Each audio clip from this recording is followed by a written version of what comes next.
Are you searching for the best in online black radio? Then go to blacktalkradionetwork.com, helping you filter through the noise. Real talk, black talk.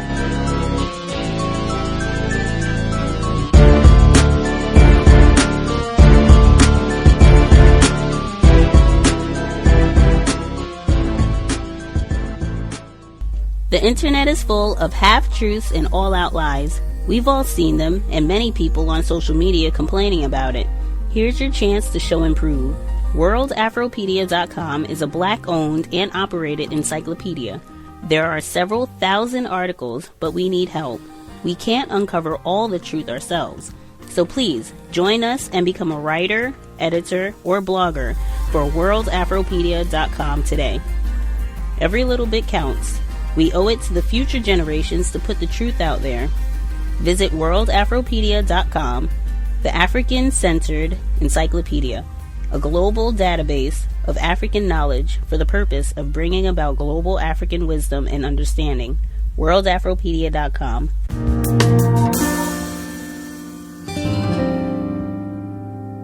Context of White Supremacy, Gus T Renegade, in for another broadcast, hopefully to share constructive information on the system of white supremacy. Today's date, Wednesday, September 12, 2018. So I have been told.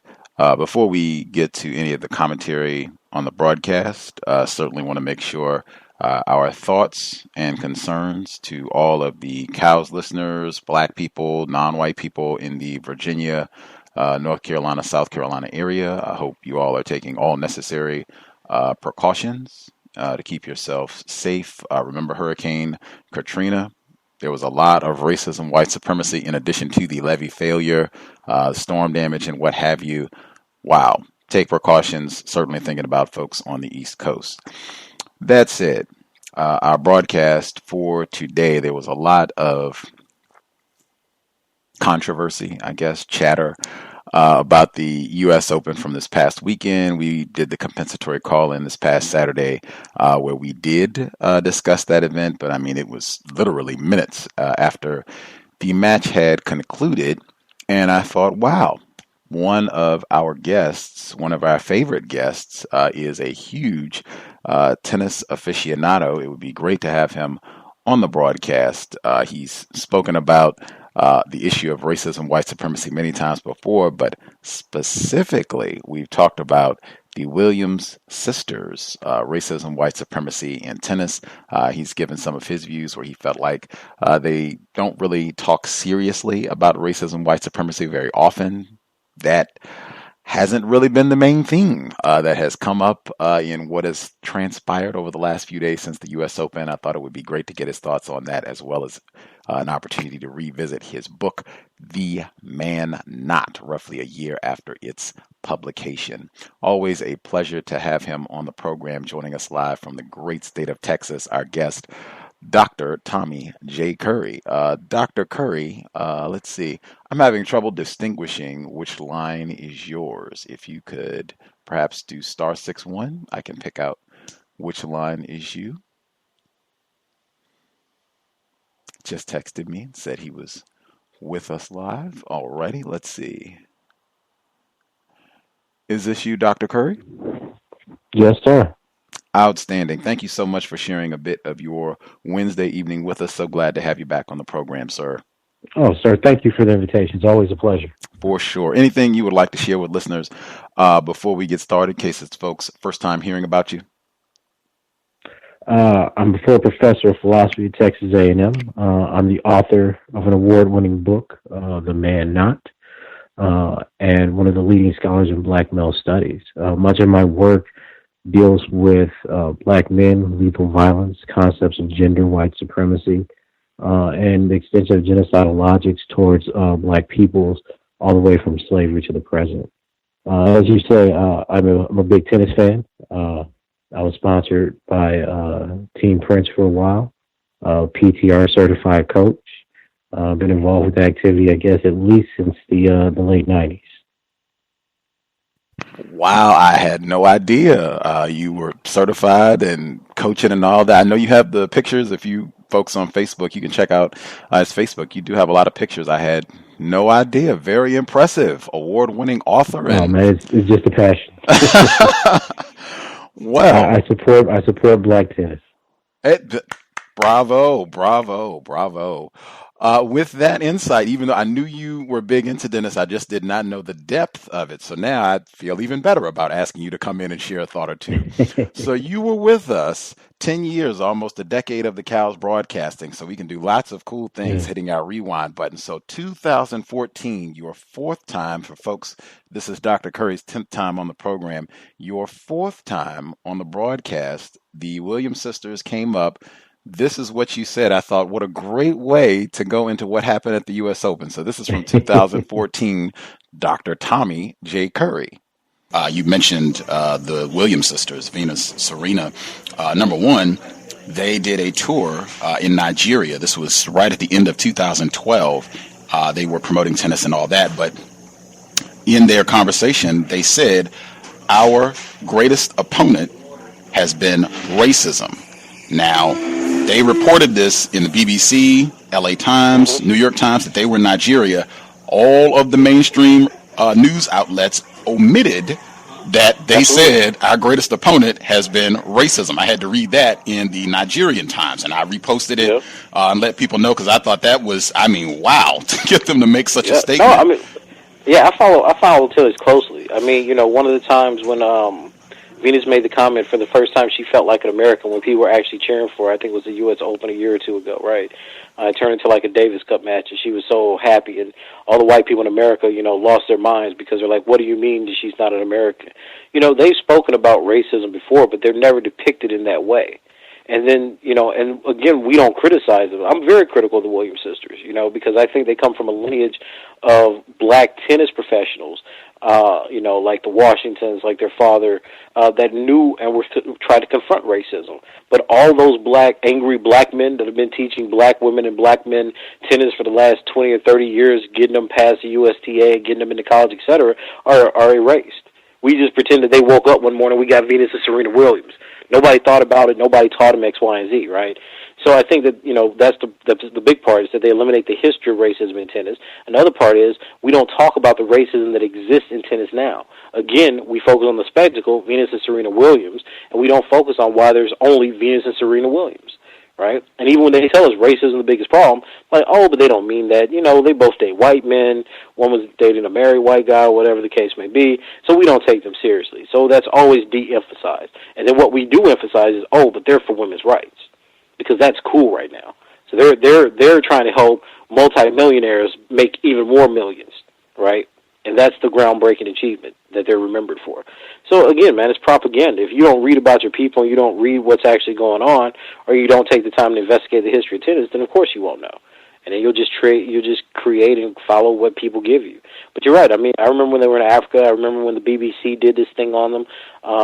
There's this pundit that really likes them in the UK. Constantly does stories about how they're treated in America, and how people don't support them, and how they're treated and not really, celebrated in Fed Cup, and always said that they're not serious and don't have patriotism. This has been conversations that have been going on for over a decade now, though. The other aspect of that point I was going to get, I think this just happened in November. I know we just read Richard Williams' Black and White, The Way I See It, where he is very candid about white supremacy and the terrorism that he experienced throughout his life. But we were right at the end. I think it was the last session that we did in wrapping the book up, where this white guy in Russia calls them males, masculinizing black females. Going to your point earlier. That's my point. Yeah. No, you're absolutely right. Yeah, I remember that.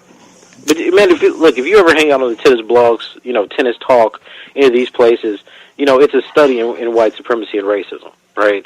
When you talk about people like Monfils, he's a clown, he's a fool, he's a jester. You talk about the Williams sisters, they're apes, they're monkeys, they're males, they're on steroids, they have penises. I mean, these are the same stereotypes that people use to dehumanize black people across the board. And and I look at these things largely because I care about tennis, and I was planning on writing an article about this. But this is the type of stuff that I'm talking about. We're not honest about the ways that white people think about black people. We want to use phrases like privilege or implicit bias instead of saying, look, White people conceptualize black people as animals. White people think black men are boogeymen. They think of them as mythical, terroristic creatures. Right? We're not, we don't have these conversations because we're still trying to get a white audience. Right? That's the only reason this privileged discourse is taking off. We're trying to get white people to talk about racism, and it's easier to say, look, you have privilege, why don't you give those up, than say, look, you're a racist that's hell-bent on the destruction of black people either directly or indirectly. Right?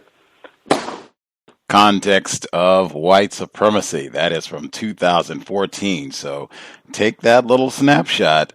Fast forward to what happened this weekend. Wow. At the U.S. Open, I think you hit on almost every point all the way to Australia with the cartoon and how black people are conceptualized. I guess before I get your comments, for folks who you don't follow tennis, you haven't paid attention, the U.S. Open this past weekend, the women's championship, Serena Williams faced off against Naomi Osaka, which is a whole different interesting aspect of racism, white supremacy in and of itself. They face each other, competitive match. Naomi Osaka wins, but this gets overshadowed by the fact that there's a huge confrontation between this white male umpire and Serena Williams. He punishes her repeatedly for a variety of different violations. Starts off with him accusing her of cheating, saying she was getting signals from her white male coach, who I think did admit that he was sending her signals, although that's a whole nother conversation. Anyway, so lots of arguments with this white male. They've now said that some of the umpires are considering boycotting her matches and just become a big to-do. Keeping in mind everything you said in 2014, if you want to retract or edit anything, that's fine. But what were your thoughts on what took place this weekend?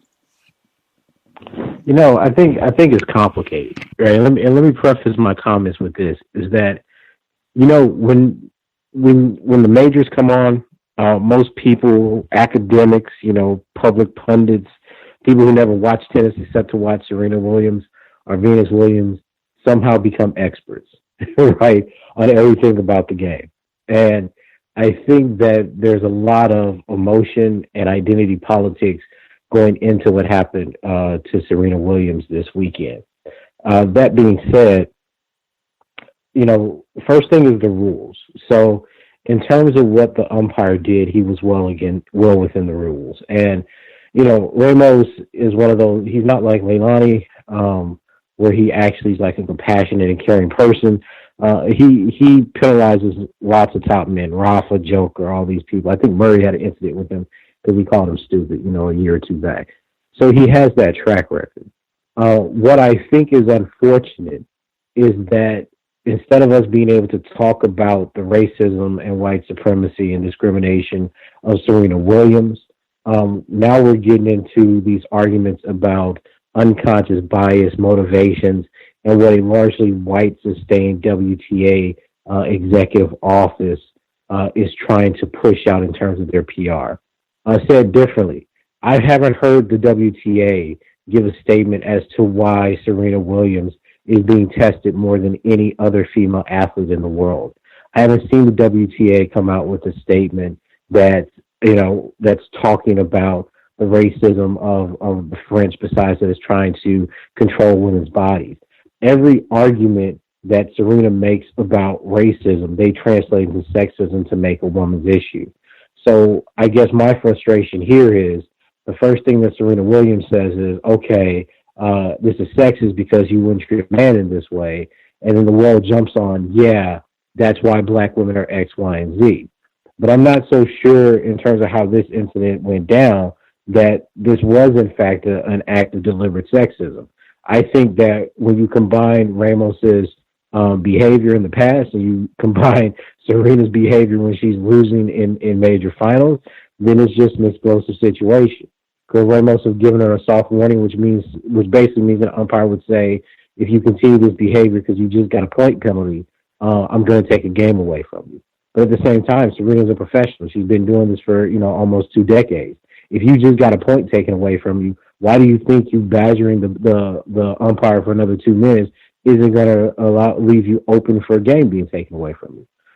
So, I guess I wonder. I guess I really wonder if Serena believes the argument, because if she believes that these umpires are sexist and men are held to a different standard, And then why in the finals of a major where you got $3.8 million on the line are you going to be like, yo, let me push on, right? Let me act like this to make a point. I don't understand the logic there, because when the racism charges happened, right? Like when somebody called her nigger at Indian Wells, she didn't say, oh, let me push the point. She's like, I'm not going to Indian Wells, right? And look, that's just my personal opinion about it. But I do think that there's racism in tennis. I certainly do think that there's sexism in tennis. What I dislike about the way that Serena constantly approaches these issues is that she largely leaves the WTA unscathed. So differently, Serena Williams is not criticizing the racism of the WTA because the WTA is funding her to be their spokesperson and icon for women's rights. So while the WTA has had members of their, in their organization that said that these women were manly, saying, when you had Martina Hingis and Lindsay Davenport saying that they were terrible and they got all the advantages of what they had because they were black and they were being penalized because the beads in their hair were falling out. There's tons where they were being body shamed. You had white women in Australia coming to support Serena Williams in blackface. Like, this is all stuff that's happened to Serena Williams that the WTA has not made a publicity stunt out of, has not tried to advocate on their behalf for. When racism happens, the WTA basically says this is a PR issue. When sexism happens, it becomes a full campaign that the WTA seeks to utilize to make this point about women in sports, despite the fact that women in tennis are some of the most well-paid athletes in the world. And again, they're majority white. So I think that what happened this weekend is certainly unfortunate. I think that there may have certainly been some bias. We just don't know if Ramos would have took a game from a man in that situation, because most men don't like losing points in finals, so they usually do their thing and shut up. If it was just Serena not being able to control the situations and let it go, and she felt that she should have more leeway than she had.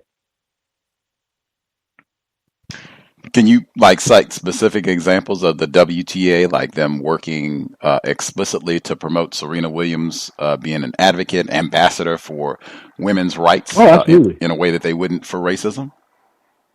Oh, yeah. I mean, a few years ago, there was that ad where they were, where their whole push was for women's rights and being strong. And Serena's the highlight of that.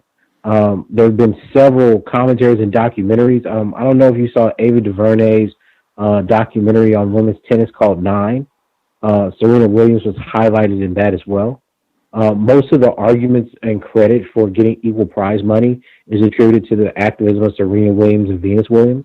You saw this specifically a few years ago when she was trying to win the Serena Slam, and everybody thought that she was going to beat Roberta Vinci in the semis, and Roberta Vinci took her cookies. So, the big claim by the WTA there, because they were arguing for equal pay, was that, we sold out the U.S. Open finals before the men's side of it, right? To say, look, women are drawing crowds too. And that's somewhat inaccurate. I mean, what they did is they thought Serena was going to win her Golden Slam, which means basically that you hold every major. So you hold the Australian, the French, the U.S. Open, and Wimbledon within the same year. They thought she was going to get that, so people were, bought the tickets ahead. But she's the main draw, right? She's the number one. She's the main draw. She really does bring in a lot of the revenue for the WTA. So they are in a lot of ways exploiting the athleticism, the personality, and the controversy that surrounds this black woman, who is, I think, one of the greatest athletes of all time, and certainly the greatest female tennis player of all time. But that's never part of the discussion. We'll have conversations about how the NFL exploits black male bodies. But because the WTA is a female organization, we don't want to talk about its role in exploiting these black women athletes.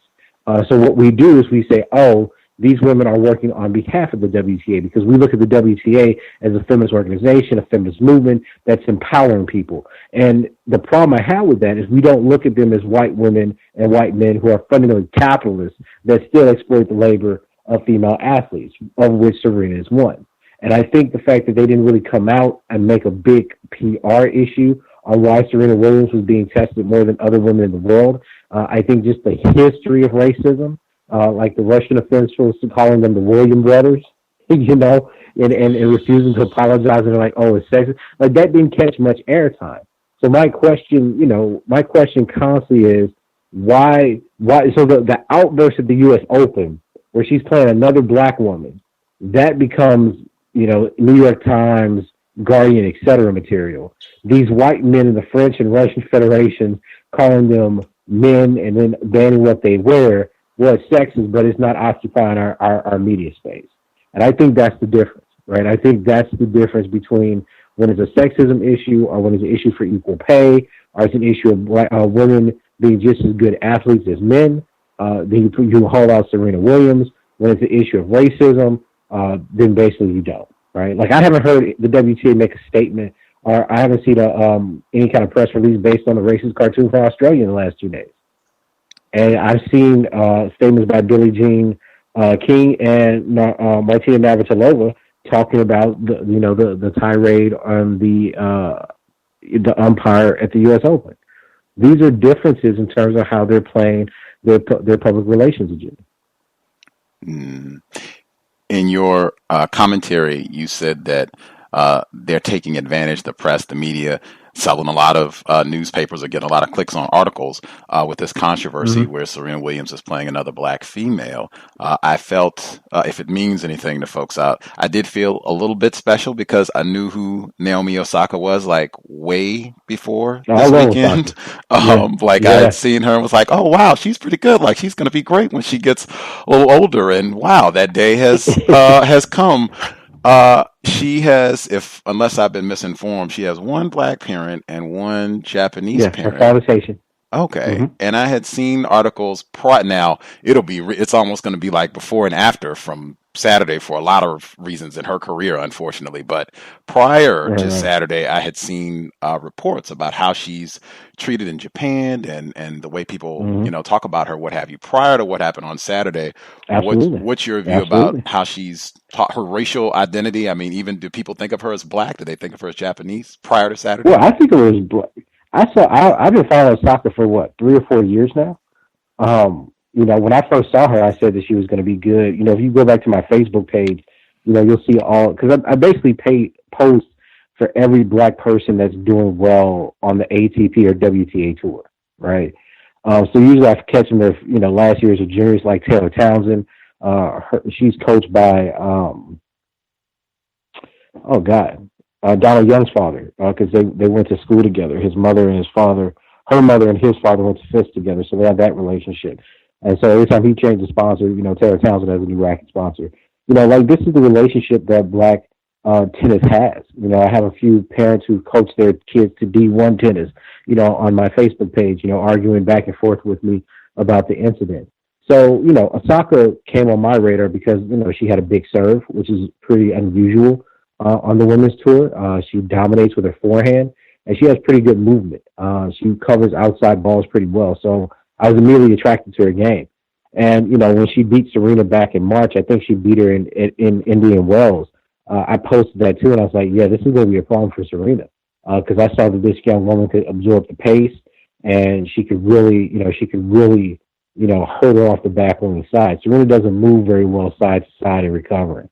So, I thought she was somebody that was going to be a problem. And I think that the way she just, handled her, just dismantled her in the U.S. Open is just testament to how talented this woman is. And I guess as a tennis fan, I'm more than willing to say that tennis is a racist, sexist, anti-black male endeavor. And I think that some of the black men in tennis, like Richard Williams, like William Washington, have certainly made these arguments. I mean, this is why you have the American Tennis Association, because it is the black organization that was created when the USTA wouldn't let blacks play tennis, right? So you have histories of black people responding and reacting to the racism in tennis. And what I guess I'm always upset with black people about is we're willing to start burn the, Arthur Ashe Stadium down during the U.S. Open if Serena doesn't win. But we don't have any contextualization of what these black people in college and on the actual pro tour go through to actually be able to play. And I think that by us, I've seen debates where people don't want to claim Osaka as black. They're like, she's not black, she's Haitian. I just find that it's just a very limited view of the African diaspora especially the ways in which her racialization has actually played out on tour, right? Because she does deal with racism in Asia. She does deal with racism in America. She looks like a black woman. It's very difficult to read her solely as a Japanese person, even not even a Japanese American. So I would caution black people to not fall into that trap of thinking that the only black people that exist, the only black people affected by white supremacy and racism are black people in America, right? Context of white supremacy. Do you think, I guess, moving forward, like it's hard, no argument, Serena Williams, one of the greatest athletes ever. I'd probably take the female off, one of the greatest tennis players ever. But it's hard to see her playing, like dominating the WTA 10 years from now. She'd be in her 40s. You know, everybody retires at some point. Do you see the WTA saying, hey, we could use this Osaka female in the same way for the next 5-10 years? Oh, absolutely. And look, here's how I think this is going to play out. If Osaka wins another major, I think she's going to be like Nishikori. Asia is a huge tennis market. It's a huge tennis market. She already plays with a Yonex frame. Yonex is one of the biggest Asian racket distributors in the world, right? And they're growing. So they've overtaken Prince. They're competing with Wilson Lane. You know, she's going to be huge, right? And she's the first Japanese descendant person to win a major in history. Yeah, she's going to make more than Serena Williams because there's just more money in Asia. There's more bodies in Asia that are going to look at her as a role model. I mean, the same thing happened a few years ago with Li Na. You know, they love tennis. They love female tennis athletes and players, especially ones that win. She's going to make millions over millions. And the WTA is going to increase its recruitment, is going to increase its visibility by turning to Asia over the next decade, guaranteed. Wow. I would think anti-blackness of how all of this works, the fact that she's significantly lighter than Serena Williams, Venus Williams, that will play well for her internationally to make her I could see her being way more popular even in the U.S. than. I think. I'm sorry, Mira, go ahead. Oh, go ahead. No. I think the tone of her skin, but I also think that her demeanor is going to be easier for people to swallow. You know, Serena, you know, and I've actually met Serena Williams. So I think Serena Williams she has the kind of diva attitude, right? And I think that for some people, especially white people, that rubs them the wrong way. They don't like strong black women. They don't like outspoken black women. Venus is a sweetheart. Like, you know, I've seen her. I mean, I guess I've actually seen them a total of a month. And Venus has always been polite. She's always been talkative. She's always with her father, Richard, like at Cincy, things like that. So, you know, I just think that it's a difference in personality. But I think the way those personalities are read is that Serena is a diva and self-absorbed and egoistic and off-putting to a lot of people. And that's what's kind of stopped white America from endorsing that view or version of a black woman, right? I think Osaka, because she's young, because she's quieter, because she's much more reserved, will play into a lot of the roles that they see in terms of being an ambassador for the sport. And she's extremely, extremely young. So while Serena is pulling off this motherhood tour and be like, you know, this mom, and I'm half and half with that because there have been other women who've had babies that have come back and played tennis. I understand the PR and business side of it. You know, I think that they're going to be drawn to her for that, right? I think that they're going to want something like a quiet, reserved woman to lead them forward, especially in these other markets. Because Asia's not going to pick up Serena Williams because they're anti-black. Europe's not going to pick up Serena Williams because they're anti-black. But the biraciality, the mixed race of Osaka may open up some of those markets for them. Folks have comments. I did want to ask about the man not in the time that we have Dr. Curry, but if folks have a question or a comment you want to get in, the number to dial 641-715-3640, the code 564-943 #. press *61 if you would like to participate. Last time we had you on the program, it was not too long after the man, not race, class, genre, and the Dilemmas of Black Manhood was first published, as you said, now award-winning text. What has been the critical response from your book now with a year to review how the public has received it? It's strange. There hasn't been an actual critical response in print. Mostly arguments, as we talked about before, really revolve around me not using a feminist frame. And I think that, just given some of the things that we've talked about in the past, talking about the history of rape, talking about the disproportionate targeting of Black men, sometimes we need new ways to think about problems.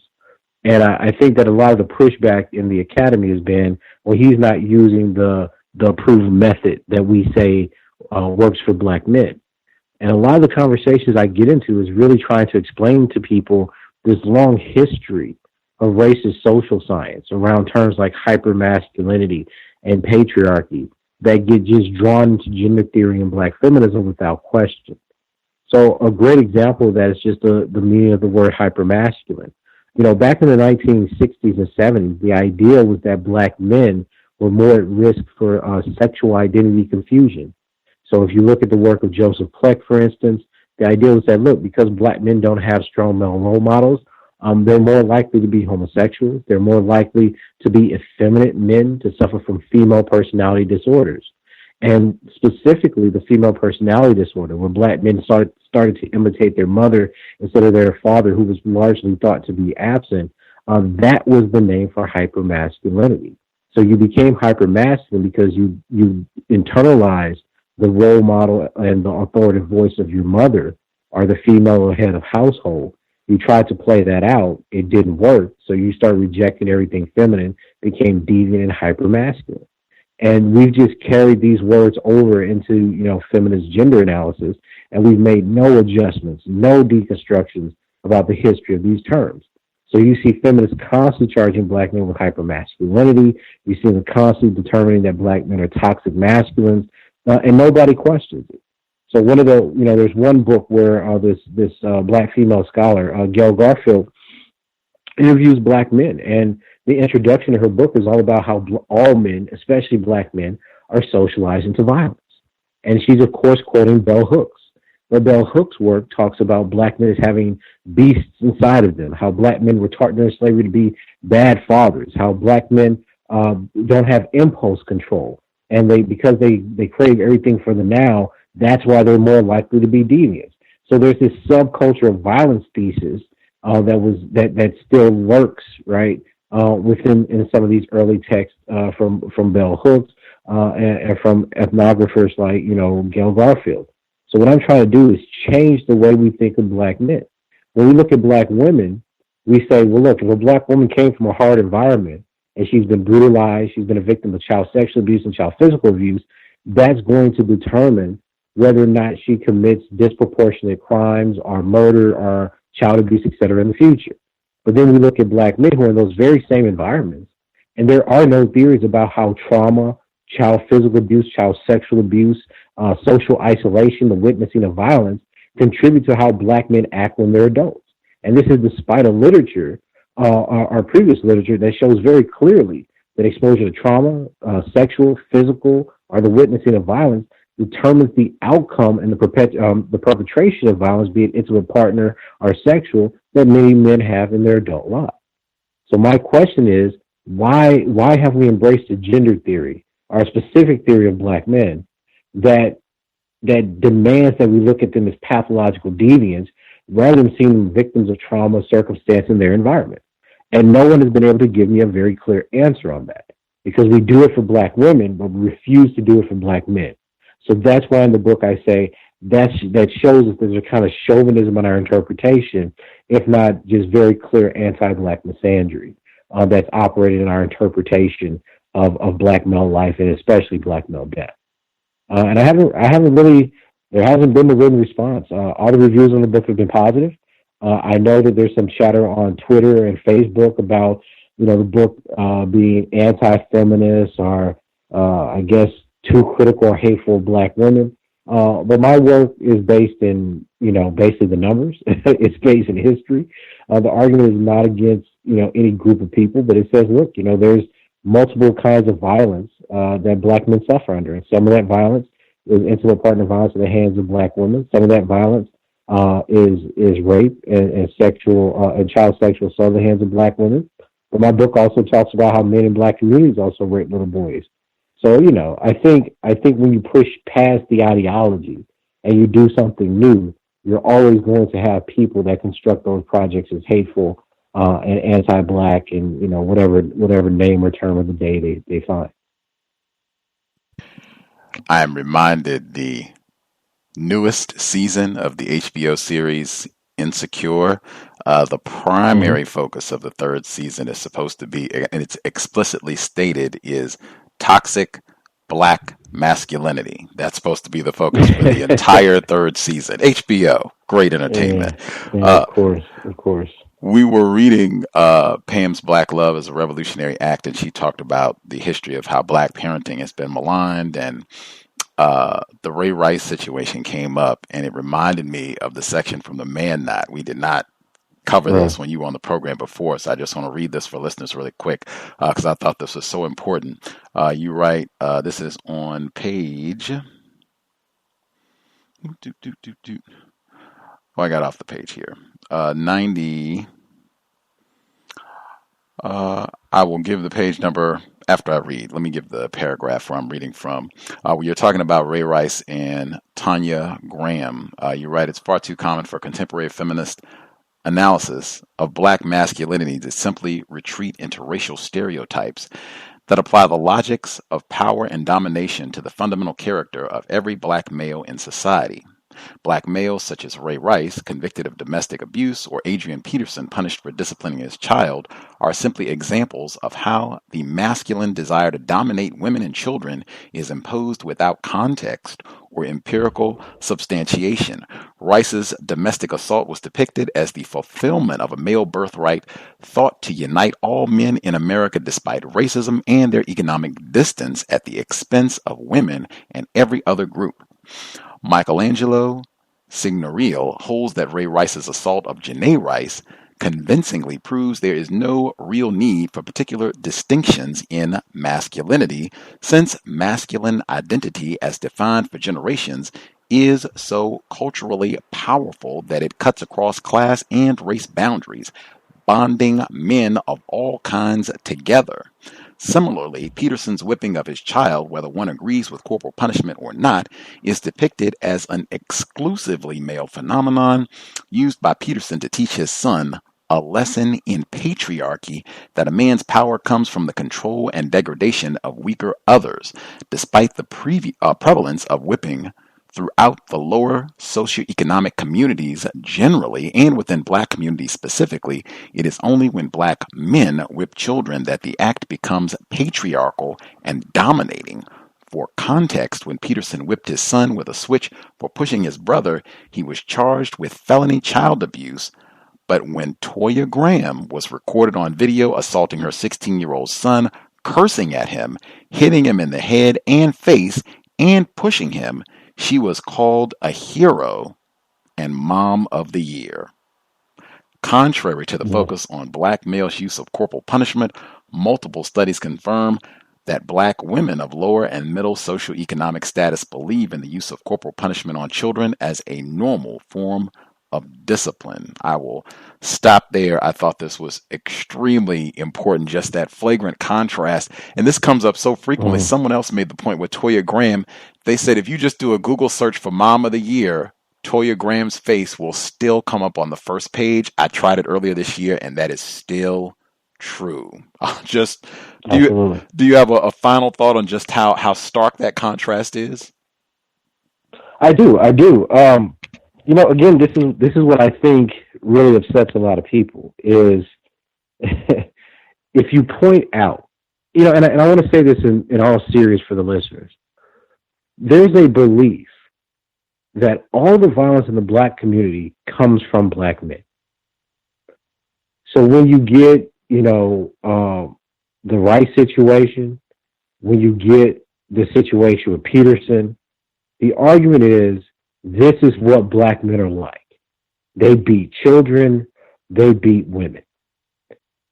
And when you look at the victims of that kind of violence, it is asserted that if they're women, they were always innocent, that they themselves were not violent, and if they're children, that they simply wanted to dominate them.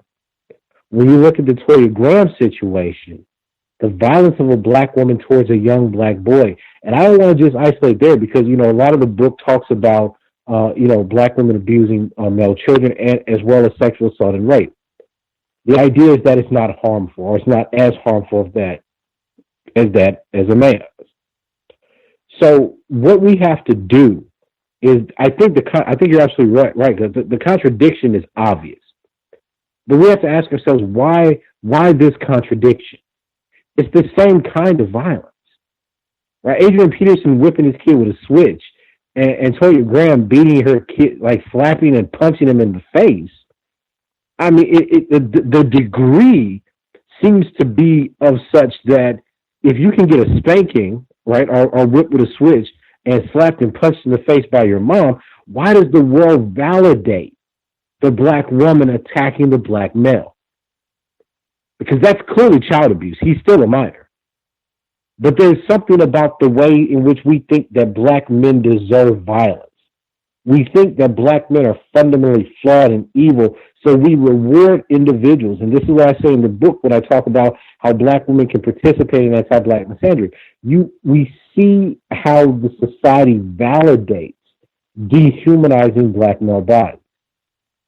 So when you get Ray Rice, what's the first thing that happens? Well, we ignore the fact that she spits on him. We ignore the fact that she hits him because that's irrelevant. The only relevant piece is that he hit her. And that, again, as you know, as I say in chapter 3, that's not how domestic abuse happens.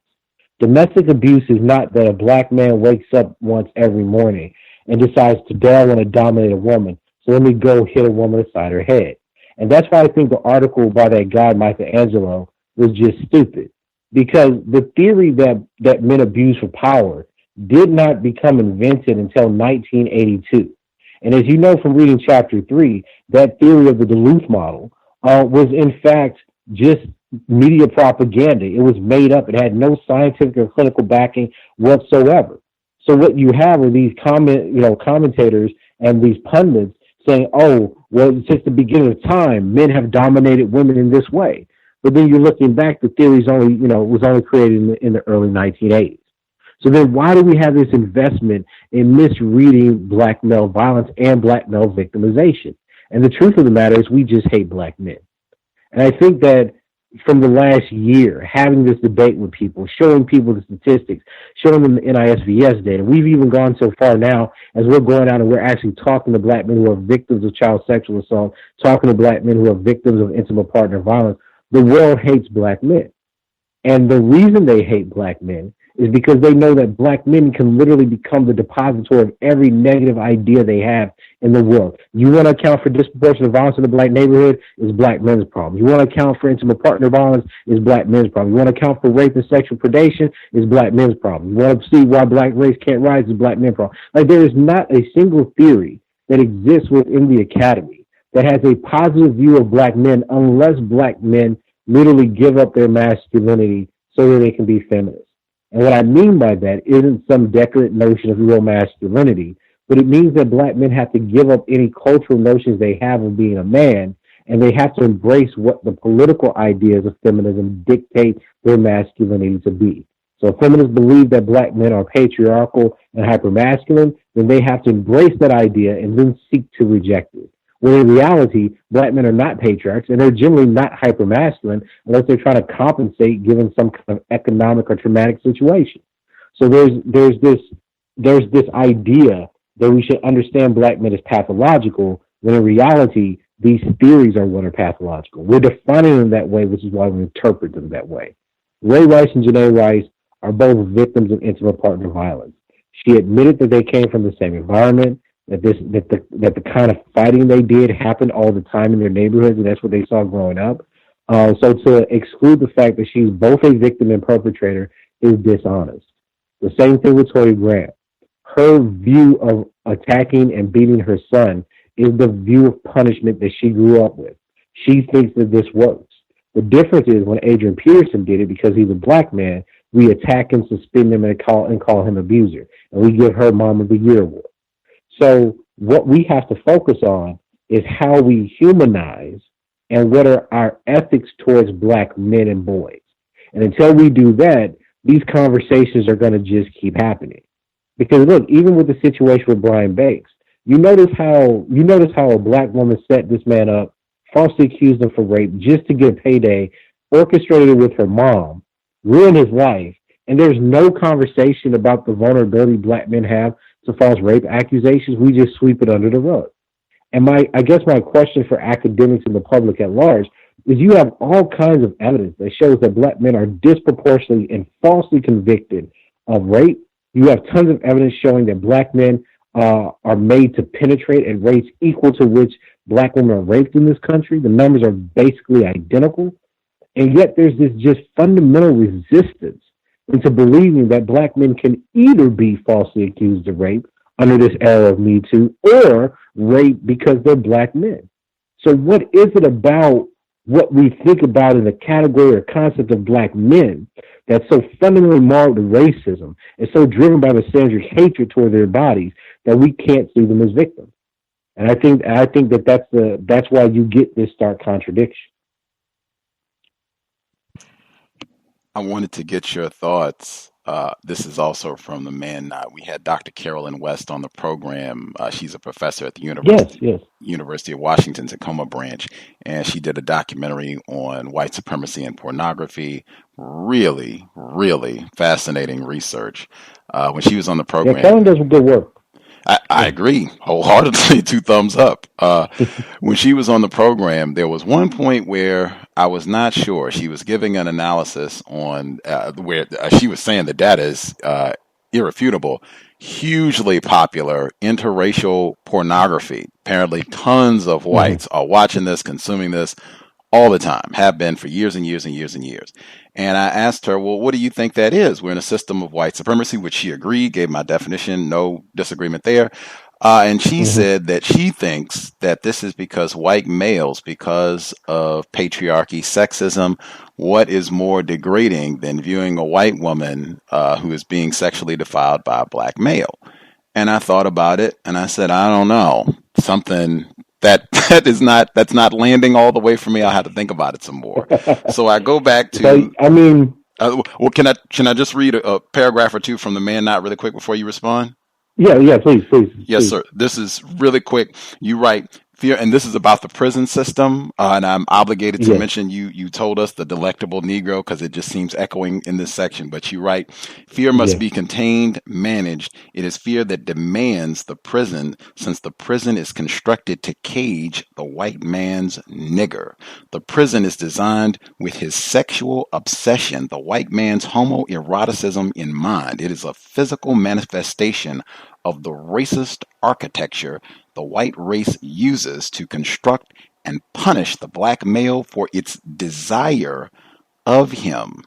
As a structure, it is imagined to be a place for black male bodies that expands their labor and organizes their brute sexuality for whites' viewing pleasure. Like slavery and segregation, the prison is based on what Eldridge Cleaver calls the all-pervasive myth, which at one time which at one time classified the black man as a subhuman beast of burden. Encaged and celibate, Mumia Abu-Jamal says the prison shackles the sexuality of the inmate because the prison denies the convict sociality and family. Imprisonment, with all it entails, is as much, if not more, an act of state violence than the silent violence of poverty. Imprisonment divests convicts of their social self.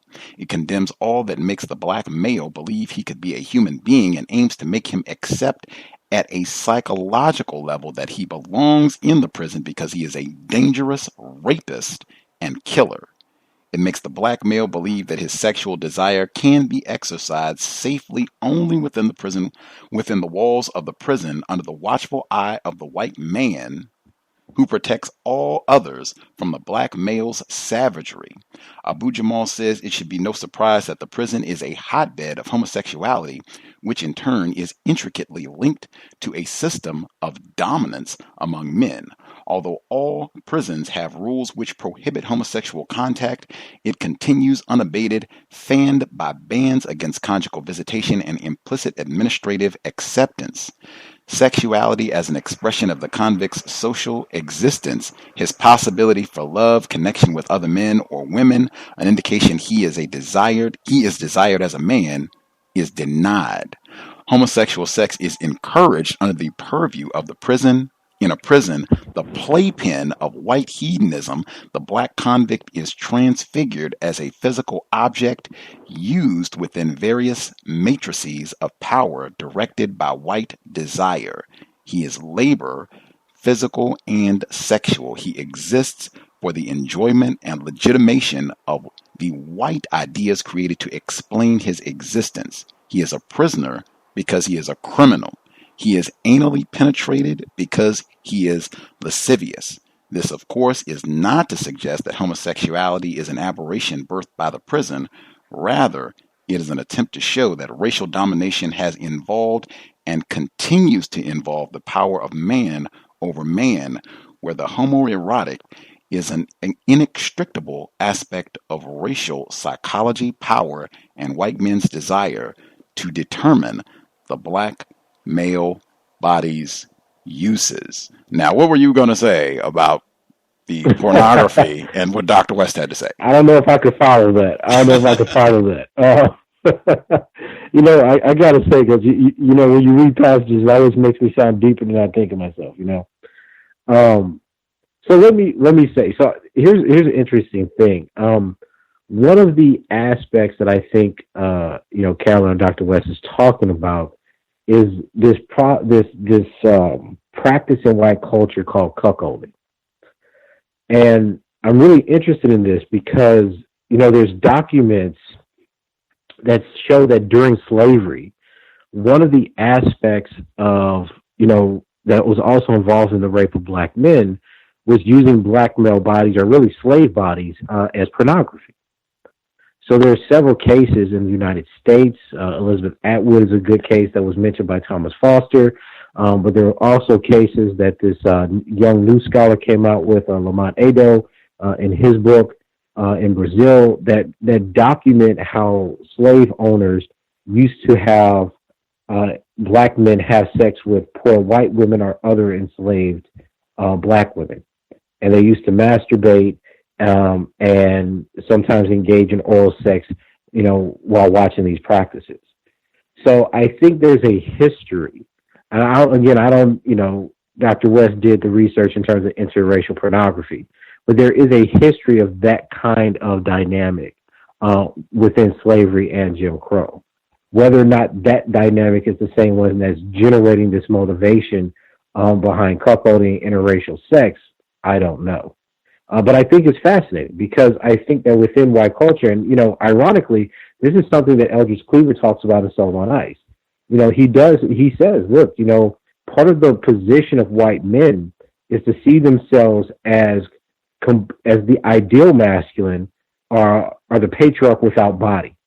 So they think of themselves as the omnipotent administrator and they're purely mind. So because of the frigidity of the white woman, right, that she's still a woman, that she still wants to have sex, and him not being able to meet that, he does have a homoerotic association with the virility of the black man. So there in Cleaver, he says that because you have, you know, the super masculine menial, that's what the frigid white woman or the ogre desires, because that's what she sees as ultimate body. So I think that, like most things that white culture creates with black people, it's a sort of homoerotic fetish. It's being able to control a buck as if he's an animal. You know, same thing where you have histories of white women having sex with dogs and other animals when their husbands were away at battles, or, you know, just as, I guess, cultural fetishes. They view black men in that way as a kind of buck. So that's what they're referred to often in these kinds of practices, and I think that that's the role that they play out. I'm reminded from Dr. West's work, I can intertwine the two. The man not frequently in the porn industry, black males are referred to as bulls and bucks, but Yeah, not bulls and bucks. Yes. not people. Man not No. animals, beasts. Might can have No. sex with them or Yeah. what have you, but bestiality, black love is a revolutionary act. We're talking about that Friday as well. Let's see. Think we can, before Dr. Curry exits, I will try to get in one or two folks who dialed in with a question. The caller at 9029. Did you have a question for Dr. Curry? You should be with us. Greetings to the callers, listeners, and Dr. Curry. Yes, Pleasure sir. having you on. Thank you. Thank you. I just have a question. I'm a parent, and I'm just one of the things that I'm, reading up and doing more research, just trying to make sure that my son at this age is still having a strong image of himself, constantly trying to maintain that. And I mean, I try to, expose him to different things as far as physical activities that are not the quote unquote stereotypical norm for young so-called black males.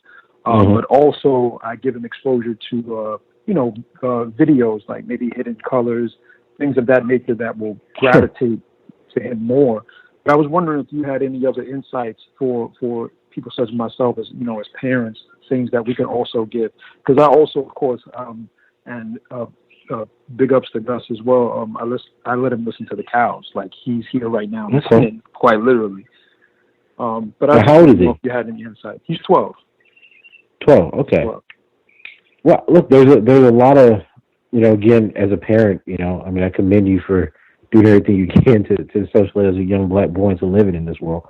But there's a lot of different things, right? So it depends. Him reading about some of the historical black leaders, and I don't mean like them as role models, but I mean their actual work. Have him sit down and read people like Huey P. Newton. Sit down and have him read people like Eldridge Cleaver. There's what a lot of people think is that when we talk about black men, we're trying to create respectable men. And to a certain extent, that's true. But the other thing is that we're trying to get to young black men to understand the world that they're actually confronted with. And I'll explain that a little bit. We have no problem in universities or in high schools telling black women or even white women that they should read female authors. But we rarely tell black boys that they should read black male authors. And one of the effects of that is that black boys grow up not believing that other people understand their reality. So in a lot of the work that I do, I get emails from black men, some of them who are young, some of them from mothers who said that their sons, that they got the book for their sons, saying like this is the first time they feel connected to something, like people understand what they're up against. And I think that that's one of the big things, that he has to feel a sense of connectivity to other black men throughout history and in his world, to let him know that the stuff that he's going to start going through, that he may already be going through, is part and parcel of being a black man. Much obliged. Black father with his child listening. That is spectacular, sir. Let's see. Ivy, did you have a question for Dr. Curry? Line should be open. Yes, sir. Greetings, Gus. Greetings, Dr. Curry, and to all the callers on the line. Dr. Curry, I wanted to know, how much do you think that the strength dynamic between men and women and males and females played into the perception of Adrian Peterson when he dealt with his child and the woman who dealt with hers? Oh, absolutely. Absolutely. But that's also because of the kind of hyper physicality that we impose on black men, right? You'll notice that most of the demonizations that we get of black men always include some kind of physical violence. Very rarely do we talk about black men as imposing psychological harm on people. It's always physicality and brute force. And you notice it's very different and how we talk about white female victims, or even who it was the Baldwin who people were saying was psychologically abusing his daughter because he left her a foul-mouthed message on her answering machine, right? We speak about black males differently. So I think you're absolutely right. I think that part of it was the strength difference, but I think that it's also part of how we view black men using their bodies and using their physical power. Because we think black men are faster, stronger, quicker, superhuman, athletes, etc. Anytime we see those kinds of men hit a woman or discipline a child, we're going to, of course, say that this fails in kind of the most egregious forms of violence that we could ever imagine. But again, we know that white NFL players, many of whom suffer from CTE like black male players, are just as violent, if not more violent, but they're never depicted that way by society, right? Much obliged. Thank you. Much obliged, Ivy. Red in Nevada, did you have a question for Dr. Curry? Yes, thank you for allowing me to share. Hello, Dr. Curry. Thank you for coming on to the show again. Yes, ma'am. My quick question is, because I definitely appreciate the information that you're sharing about the sexual victimization of black males, but one of the issues that I'm seeing, especially with the black females that I'm around who have sons, they're still really demeaning the black male partner that they had the child with. And I feel like I can't get through to them because just like you were saying, I'm afraid of the young black males, kind of emulating their mothers. And so I don't know if maybe you'd have any suggestions that maybe I can do. Can you tell me more about that situation? Well, for instance, there are some where they will call the males B word, and that really irks me. And I so feel the sons like, are calling the fathers that? No. The mothers are calling the fathers that, and sometimes it's around the children, so the children can. Oh, yes. So it is very frustrating for me, and then I'm afraid of seeing the black males either grow up to either hate their mothers or kind of take on their mothers' feminine qualities, which I kind of see just a little bit. And I know what you mean. Yeah, right. Yeah. There's actually some literature on this. So, God, I'll tell you the personal thing. Every time I study, these kinds of phenomena of black families, people accuse me of being anti-black. And the reason is because I'm trying to show that there's an internalized racism that both black men and black women have towards each other, right? And that comes out in relationships. It comes out in parenting. It comes out in our interactions with each other. So what you're describing seems to me to be, one, a case of psychological abuse, right? I don't know if that particular couple has had any kind of situational violence or intimate terrorism where, the woman's beating the husband. But it certainly fits within the pattern within male literature, specifically white men, that it's a form of psychological abuse. And it's stressful and it's dehumanizing to the male partner. And the dangerous part about this, right, and I talk about this a little bit in my book, is that any kind of domestic abuse, be it physical, financial, psychological, etc., sexual, if children see and witness that, they internalize that, and they're more likely to be both perpetrators and victims of intimate partner violence in the future. So the risk is not only in mimicking some of the behaviors of the mother or internalizing these negative stereotypes about black men, which are certainly horrible within itself, but it's also developing a psychological maladjustment within future relationships, either towards a woman, right, because of the anger that black male may feel towards his mother, or in terms of how the person feels about themselves, given that they too are a black man and empathize with their father. So it's a very, very difficult situation. We've actually started working with a few psychologists and psychiatrists trying to start talking about protocols to actually deal with some of these issues. Because I think what happens in our community is black people have a very narrow definition of domestic violence.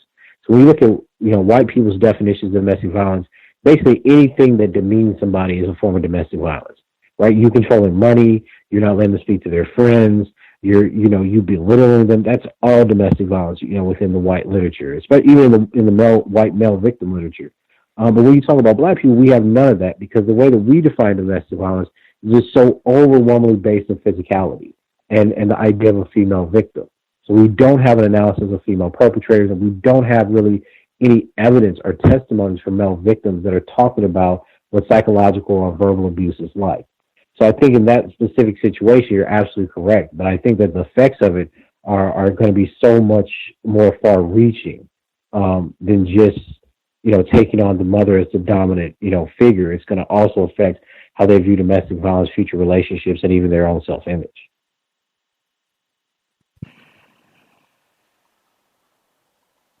That answer your question, Red? Just really quick.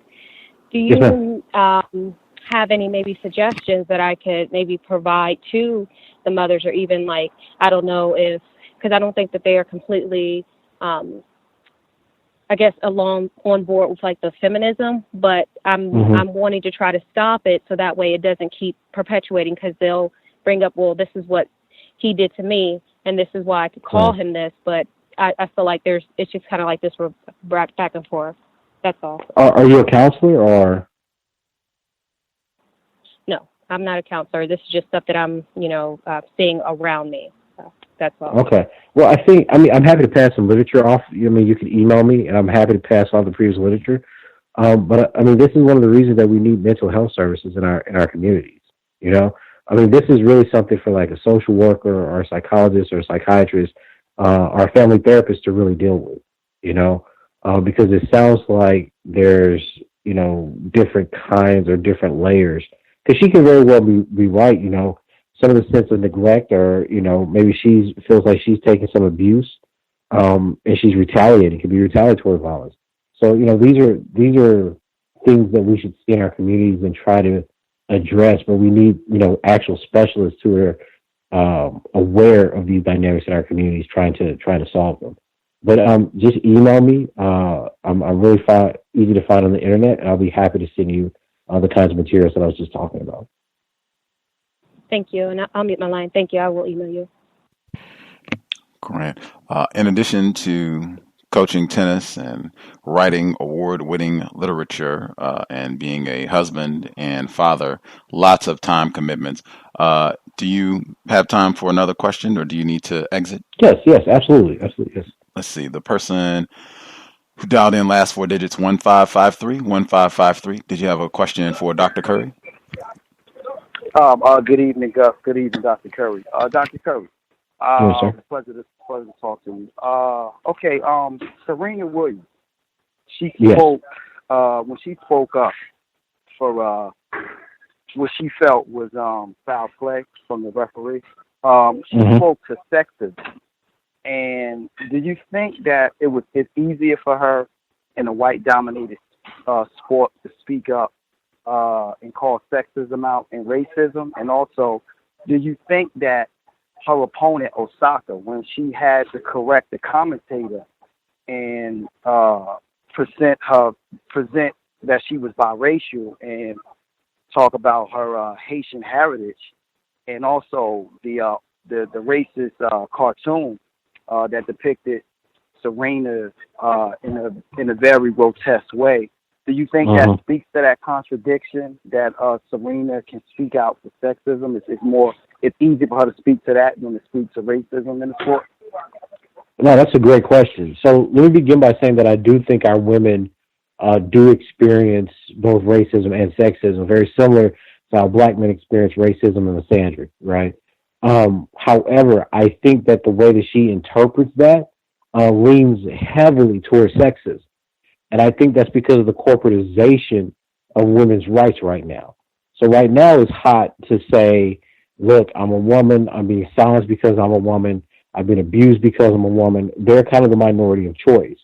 And that's despite the fact that women as a group, specifically white women, disproportionately hold vast amounts of power over practically every other group in the United States besides white men. But that plays into that narrative. And I think you're right. The cartoon by Michael Knight from Australia really does show that regardless of how you think of yourself as a woman, everybody else in the world sees you as a nigger.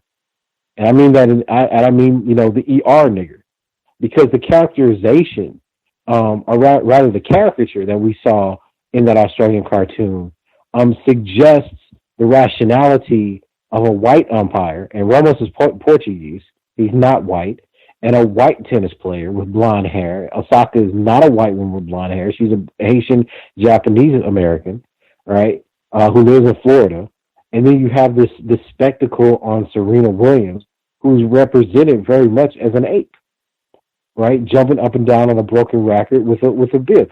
So if Serena very may well be white, right? Maybe Ramos had some motivation of sexism, but then she has to, and this is the contradiction that I think constantly happens throughout her career.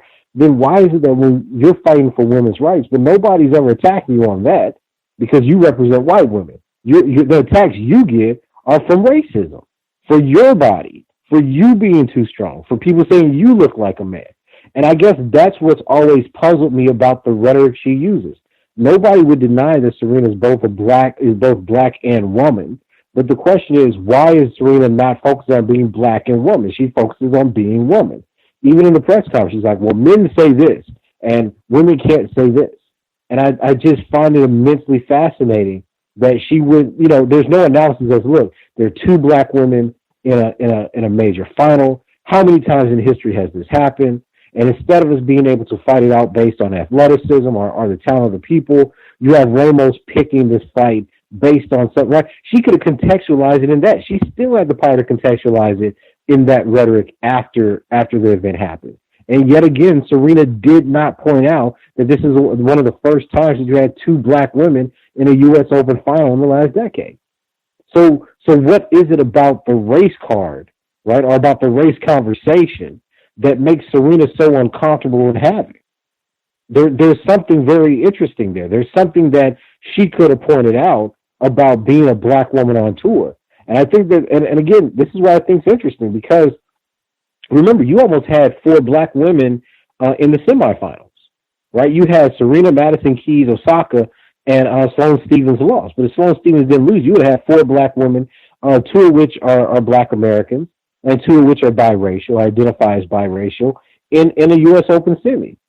So that's not even a conversation piece. Like, that's what's amazing to me. That the blackness of the women is not a conversation piece, but suddenly the sexism of, I guess, this one umpire and all these, because basically they're saying all the officials at majors are sexist, because WTA has their own officials, or officials that work for their tournaments, are discriminating against women. And it's confusing because, and this is what I'm constantly saying, the WTA started as a separate league from the ATP. So the WTA has their own governance, their own executives. It's not like NBA and the WNBA, right? Like, this is not the baby sister. This is a completely separate organization. And these are run by millionaires. Many of the top women in the world are millionaires. They have their own businesses. They have their own fashion lines. They're models. They're ambassadors. They're extremely educated because tennis draws from the middle class to the upper echelons of society. So these are not women who are at the bottom. These are not like the black women and the women of color in the WNBA making $50,000 to $75,000 a year. These women are making millions. So the idea that rich white women aren't benefiting from Serena Williams and aren't benefiting from racism is laughable. Yet I never see Serena or Venus or Sloane, right? Or what's her name? The one that's coached by Lindsay Davenport, Madison Keys, point out anything about racism. In fact, Madison Keys goes so far as to say she doesn't see herself as black. So I think there's something about the culture of the top women of the WTA that doesn't allow them or doesn't incentivize them to talk about racism the way they talk about sexism.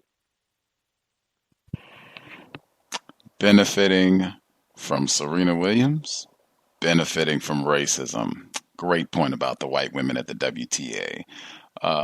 Jay in St. Louis, did you have a question for Dr. Curry? You should be with us, sir. Yes, can you hear me? Yes, sir. Yes, sir. Okay, cool. I think that last question was great, and I learned a lot from that. I wanted to ask you, getting back to that cartoon, that I actually saw you shared on Facebook. Yes. How is it? What do you think Osaka being portrayed as a white woman? What do you in contrast to how Serena is caricaturized there?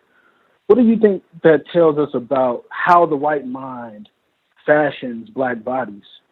Oh yeah, I mean, I think when I tell people, one of the things people don't like me for in my discipline is I tell people that white people don't ever see black people. They just see what they imagine blackness to be. So if you get a black guy that comes in and he's big and he's radical, that's your angry black man. That's a nigger. If you see a light-skinned black guy that comes in and quiet, oh, that's a scholar. Like they just assign things to black bodies.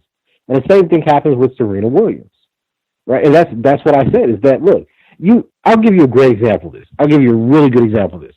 So a few years ago, there was this problem in the WTA because none of the women could hold their serves, right? So women in the WTA are generally, like in women's tennis, the serve usually just starts the point. It's not really conceptualized as a weapon. In men's tennis, you have two types of servers. You have big servers, power servers, and spot servers. So people that can hit any spot on the court, or some people that hit a 140-mile-an-hour ball.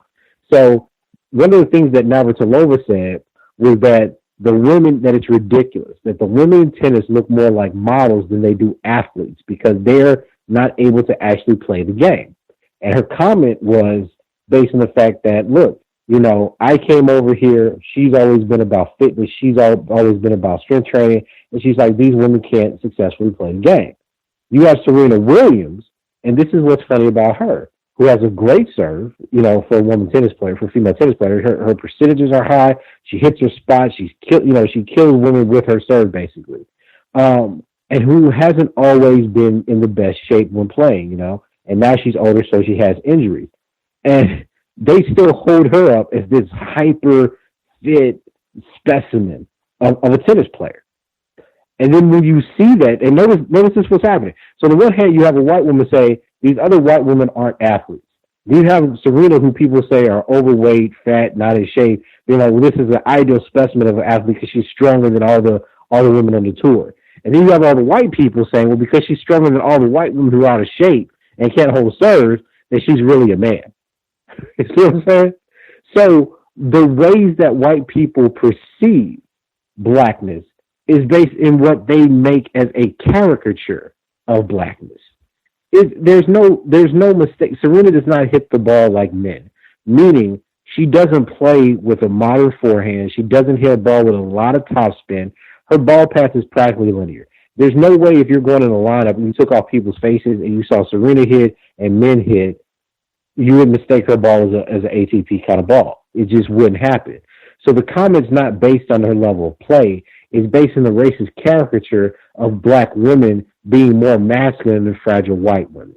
And that's part of the reason that people have been so offended by her being outspoken, by her being independent, etc.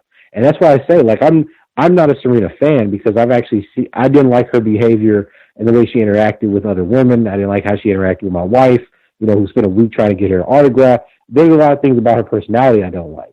But I'm not going to take away the fact that as a champion, as a black woman on the pro tour, there's a certain level of recognition and respect she gets as that kind of athlete. So when these white people are engaging her, they're taking that away. I say she's a great athlete. She's a great black woman tennis player. They say, oh, she's a black woman and she's stronger, faster than white women, not because she's a better athlete, but because she's a man. And that's the difference. That's why racism undergirds what she keeps claiming as sexism. Because it's not that she's being treated like the other women of the WTA. She is not being treated. I mean, for God's sakes, Maria Sharapova just came back because they lifted she was illegally doing drugs, Maldonium or whatever it was called. And now she's back on tour. And nobody's having a problem with her. I haven't seen an interview on her being suspended for drugs in the last 6 months. Martina Hingis, who did coke, and she couldn't do the WTA singles tour anymore, so she went back and played doubles. Like, let's be honest here. This is not an argument about how women fall out of the ranks compared to what men fall into. Because these people do drugs. These people cheat. These people do all kinds of crazy stuff. The issue is she's a black woman, and she's not upholding the same kind of norms that white women hold. So the way that white people interpret that is through racist caricature, which is why she's depicted as an ape. She's depicted as a man. She's depicted as not having any kind of actual sense or business savvy. And she's depicted as not being attractive and beautiful. It's not because she's a woman. It's because she's a black woman. And the racism is the lens through which they see her femininity or lack of femininity throughout the world.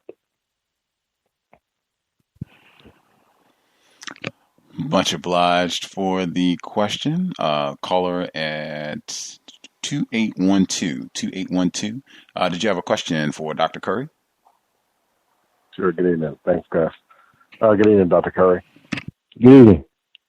My question it's a two-part question, but I actually, you and I, we conversed a couple of times on Facebook in reference to black male promiscuity and early sexual trauma.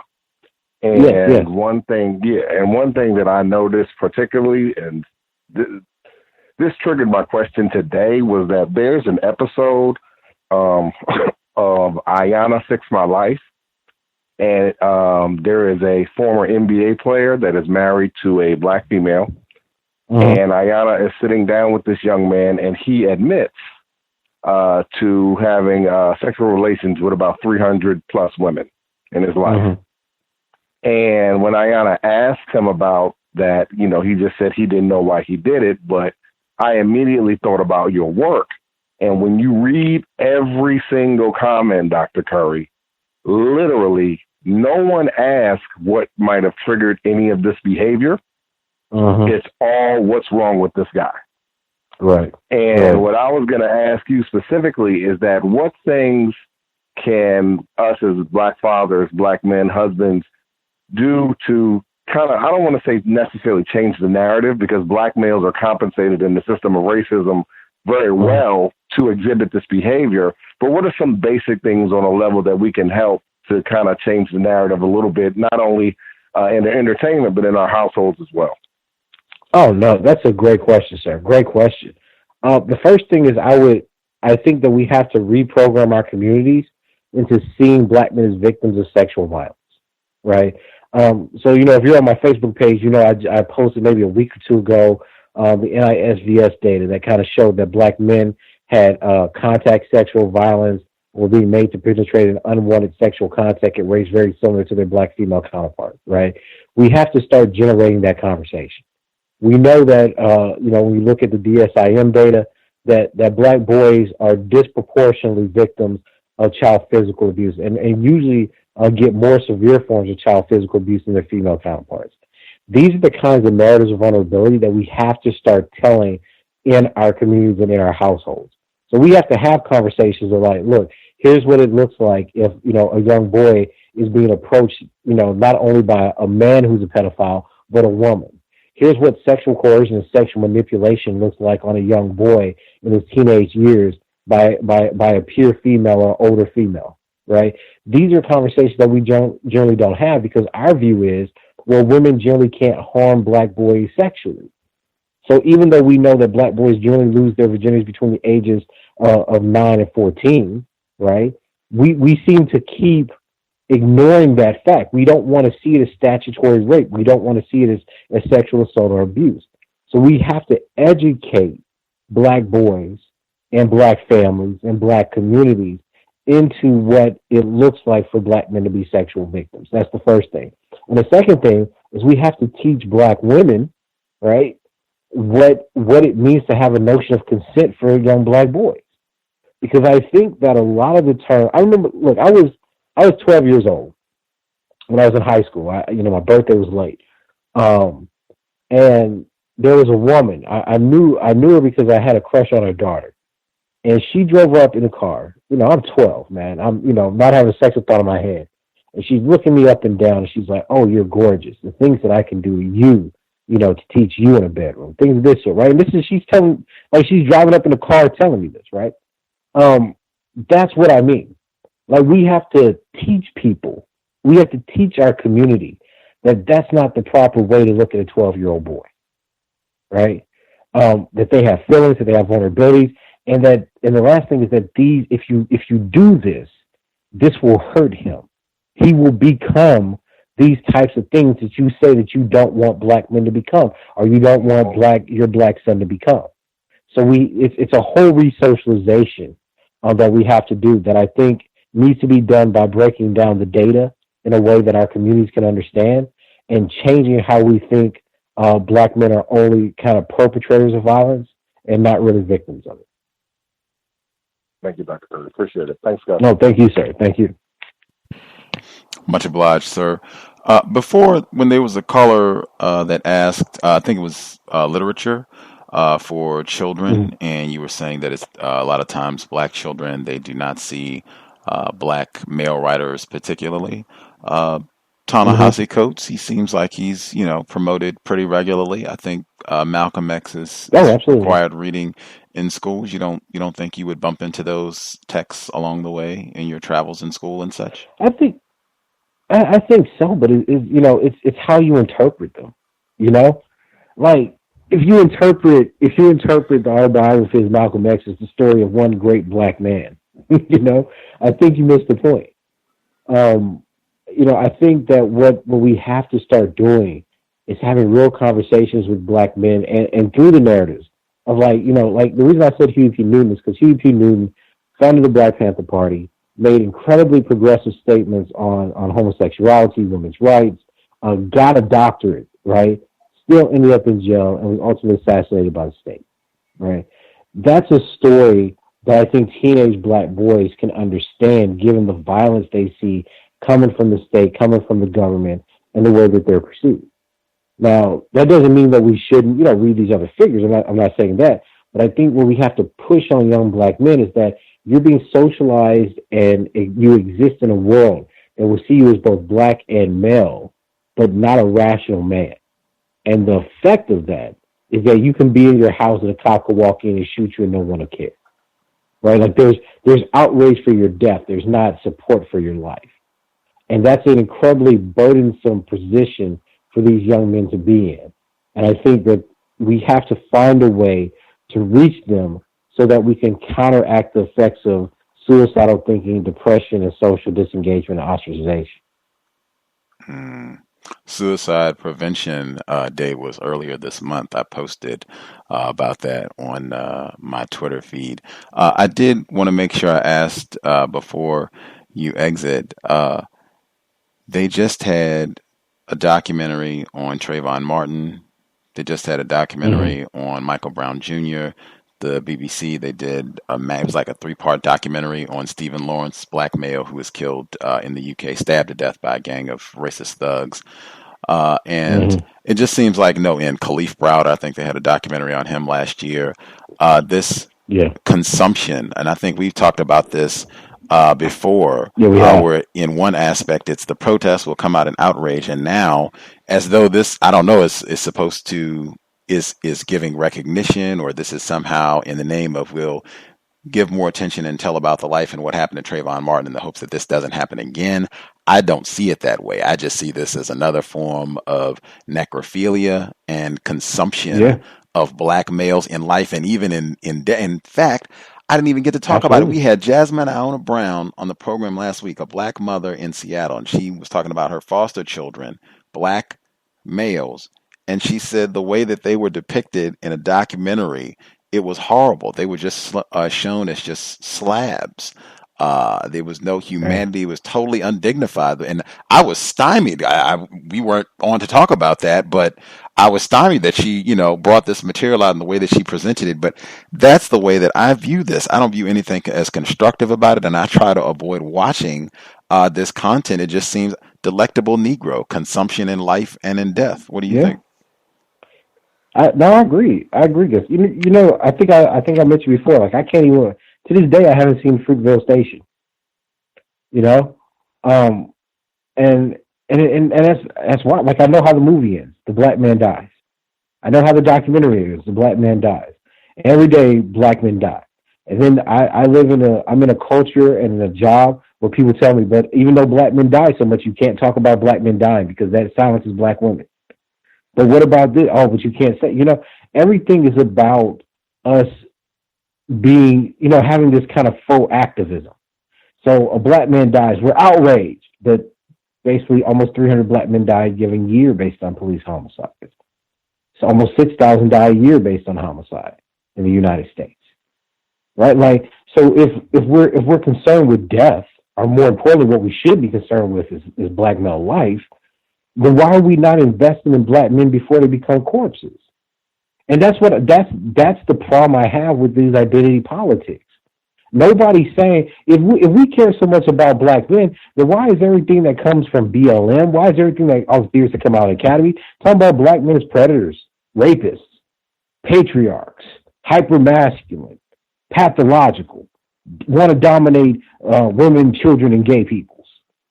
It doesn't make any sense. Like, there is no redeeming humanity in any of the ways we talk about black men, except, oh, now they're dead. Oh, bad state, bad white person. It makes no sense.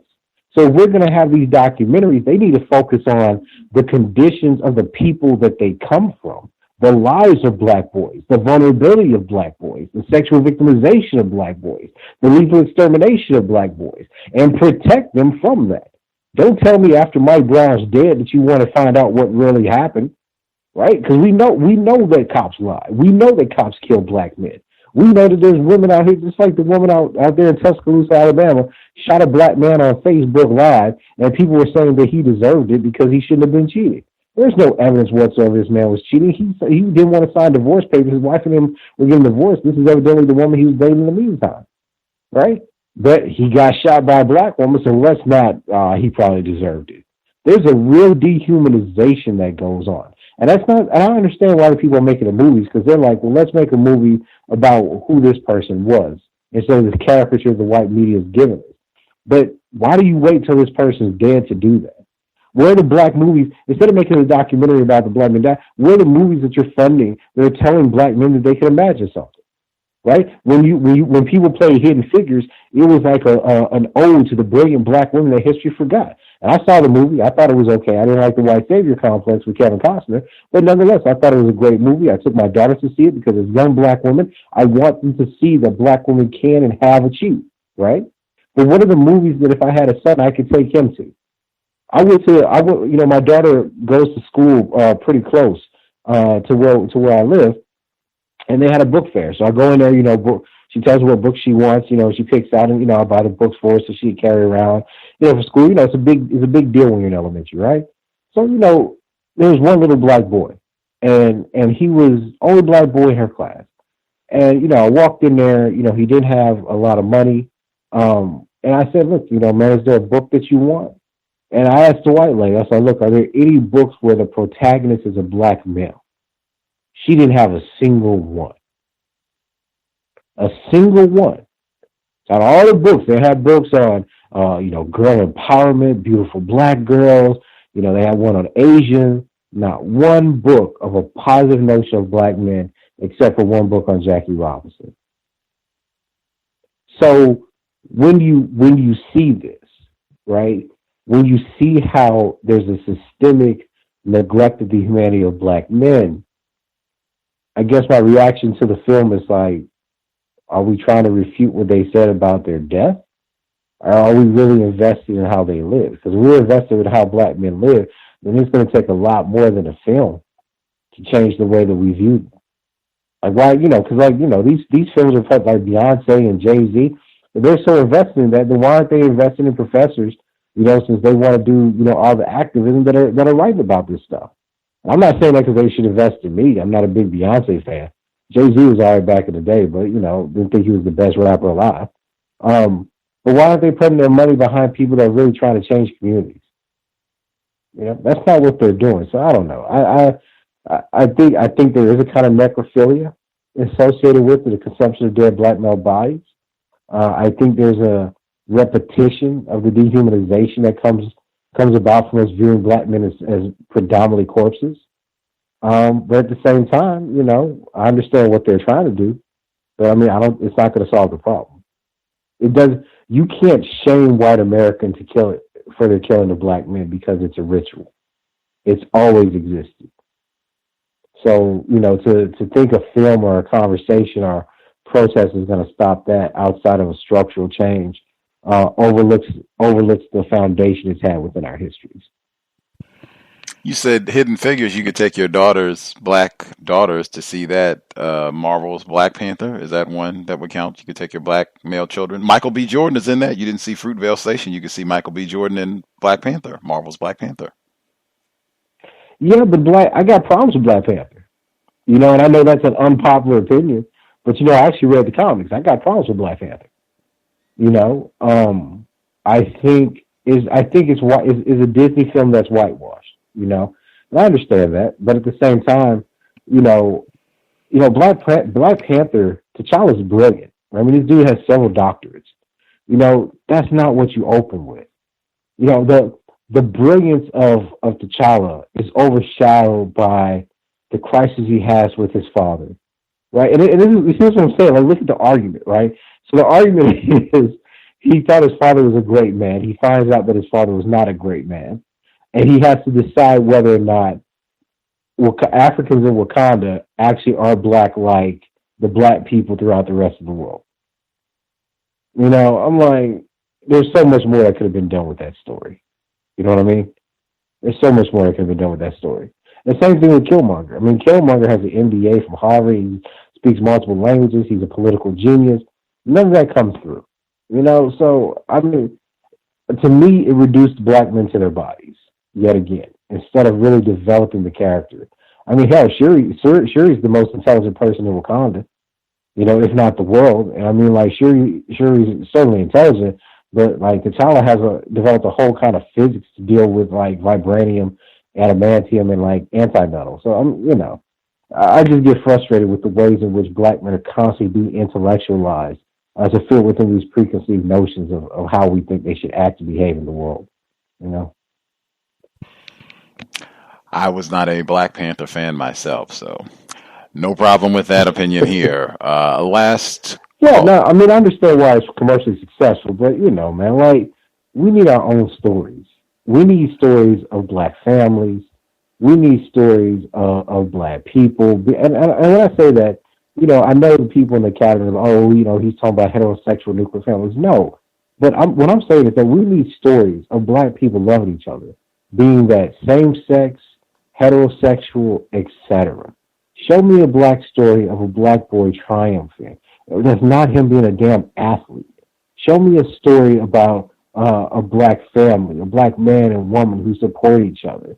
Show me a story of black people living in a neighborhood that come together to deal with a tragedy or racism or something. Like, show me something besides somebody dies or somebody becomes an athlete and gets paid. But we don't control our own stories. And then what we do is we'll take a film like Hidden Figures, say, oh yeah, let's celebrate these women that did this thing, which I have no problem with. But then we can't be critical about it.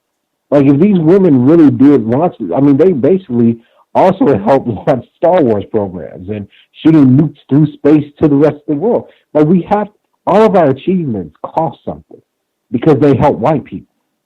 So we have to be immensely impressed with the genius of our people and immensely suspicious of the structures in which they elevate. And we don't get that kind of criticality on the big screen or in our communities, Too busy appreciating Kevin Costner again. Bodyguard, bang, came back, got us again in Hidden Figures. Thomas in New York, did you have a final question for Dr. Curry? Thomas in New York. Good evening, Gus. Good evening to Dr. Curry as well. I did have a few questions, if I could get them in. If they were asked, or if I can't, that's okay. If Kaepernick looked more like Michael Vick, do you think he would get the same attention that he's gotten, or do you think this whole thing would have played out the same way over the last few years? I don't know, man. That's the thing. It's like Kaepernick's had a rough time. So, I mean, I don't know. If that brother was darker, who knows if he would have made it out. I do think that his personality as well as his skin tone, because of the colorism, certainly gave him some kind of an audience, more so than what Mike Vick would.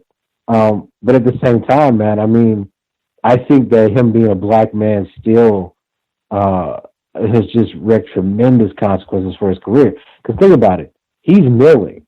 But the women who founded Black Lives Matter, like, they got their careers, and I think they got a Nobel Peace Prize for protesting the same thing that he's protesting. Like, he lost his job. Like, sure, he got picked up by Nike and he's good now. But before that happened, right, he lost his job, his career, what he gave his life and body to, because he decided to kneel against police brutality. And then you have other groups of people, you know, who are not kneeling, but out like marching and doing campus tours, etc., making their careers off of the same issue. So I don't know, man. I mean, I think black men take a heavy price for whatever they do in this society. And even when you stand up for people who look like you, other people get rich and you get poor. So, you know, I don't know. That's a hard call. But I certainly think that a lot more Americans would have a problem with him if he was darker. I certainly do think that. Thank you for that answer, sir. My next question was I'm not sure if it came up earlier, but I'm sure everyone is aware that the white cop went into the wrong apartment, so she said, and killed a person being classified as black. Do you think that those two people had a sexual relationship? Are you talking about the female cop, Amber, whatever her name was, walking in that guy's apartment? Yes, sir. Yeah, I don't know. You know, there's some witnesses, you know, talking about her yelling, "Let me in, let me in." I think the real issue, I don't know if they had a sexual relationship or a personal relationship, etc. I think the real issue is that she felt comfortable enough going to someone else's apartment. I mean, I just have a hard time believing that it took her that long to figure out she wasn't in the right apartment.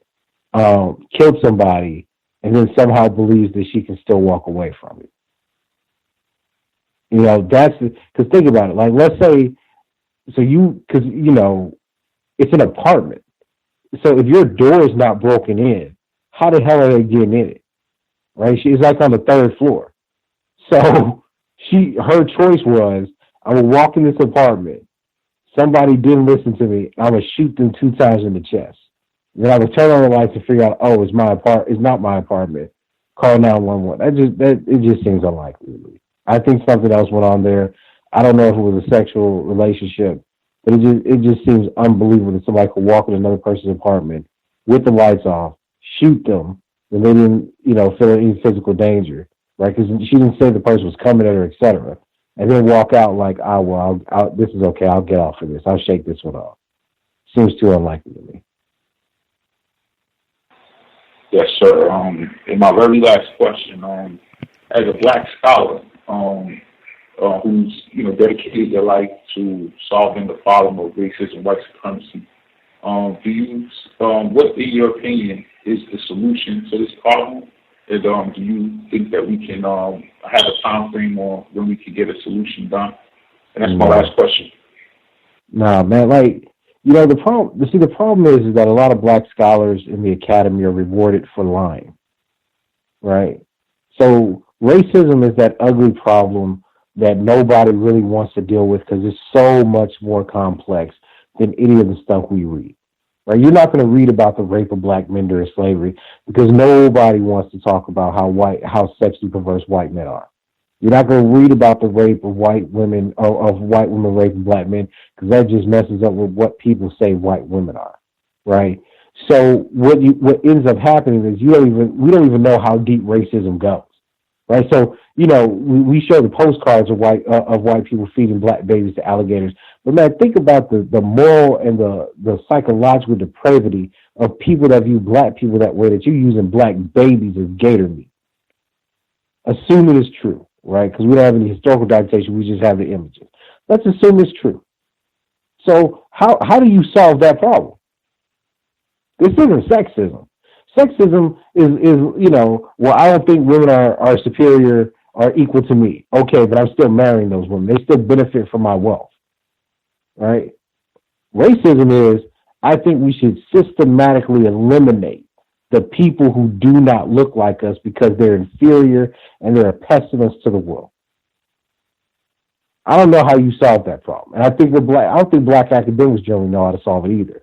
But the difference is if you tell white liberals We just need you to be better white people, and we'll hold your hand to get there.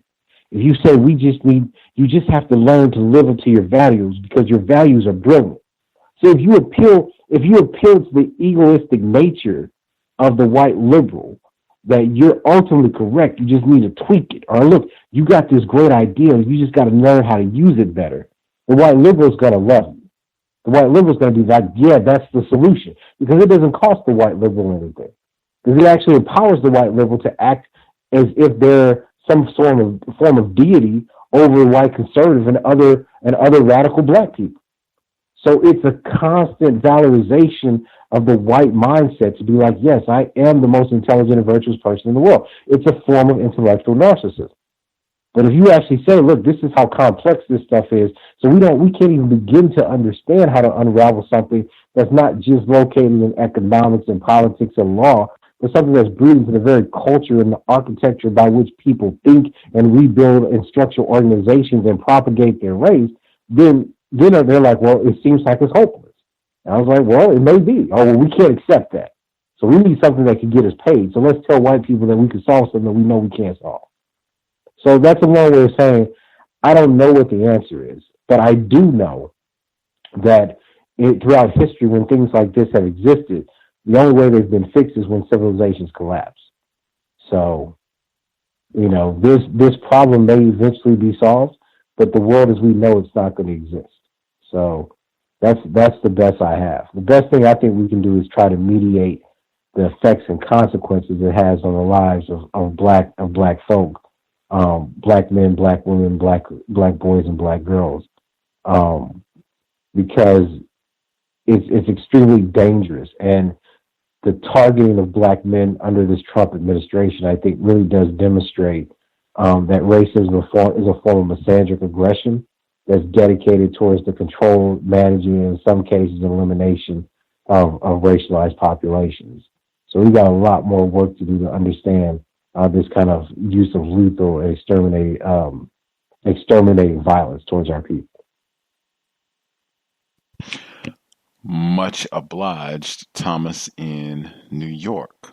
I guess before I let you go, just quickly, have you heard the idea, the theory that the enslavement, or at least the shackling and theft of black people from the continent and bringing them to North America, that is a fabrication, that black people were already here and that they've done a lot of lying about the slave ship aspect? Have you heard that theory before, and do you have any thoughts on that? And some of that being I haven't heard. I'm sorry, go ahead. I was just going to say some of that being that it's difficult to find relics of the slave ships and what have you, evidence to support that this really happened. No, I've heard I'm familiar with, Van Sertima's argument that black people were here before Columbus, and there are different ways that black people are settled here, before slavery. I had not heard that there were people actually arguing that enslavement didn't happen. Because there's just so much overwhelming evidence that it did. So, or at least the shipping part. The shipping part.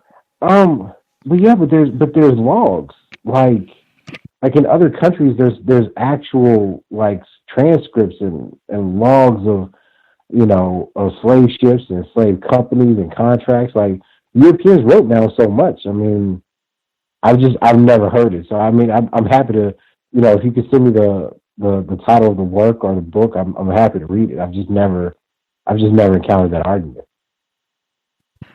Much obliged. I'm sure some of the listeners would be happy to send you information. Dr. Curry's email is readily available. If you get lost, confused, you can email me untiljustice@gmail.com, and I will gladly forward you his email, and you can send away any email or thoughts that you have. Yeah, I generally would like to read that. There you go. Much obliged for you sharing a bit of your Wednesday evening. Really appreciated you being on the program, being able to discuss once again the Man Not Outstanding literature. Would encourage folks to get a copy, share. We talked about that. Reading is more important than watching television. definitely should be in your counter-racist library, and I'm sure people really appreciated hearing from a certified tennis instructor, no less, hearing your thoughts on the U.S. Open. Wowee. A pleasure as always, Dr. Curry. So good to hear from you again. Keep up the outstanding work, and we will look forward to chatting it up again soon. Thank you. Thank you. Enjoy the rest of your evening. Take great care, Dr. Curry. I will, sir. Thanks again. For sure. Have a blessed evening. Context of White Supremacy. Grand, all the folks who were able to participate, great questions. Hopefully it was a constructive investment of your evening as well. For folks, you could have been doing other things for your Wednesday. We should be here tomorrow, Thursday, same time, 8 p.m. Eastern, 5 p.m. Pacific, workplace racism. Discussing, I guess, what happened with Serena Williams. That's workplace racism too, I reckon. But we'll be doing that tomorrow, 8 p.m. Eastern, 5 p.m. Pacific. We'll be here on Friday. Black Love is a revolutionary act, what Dr. Curry just talked about. That'll be Friday, 8 p.m. Eastern, 5 p.m. Pacific.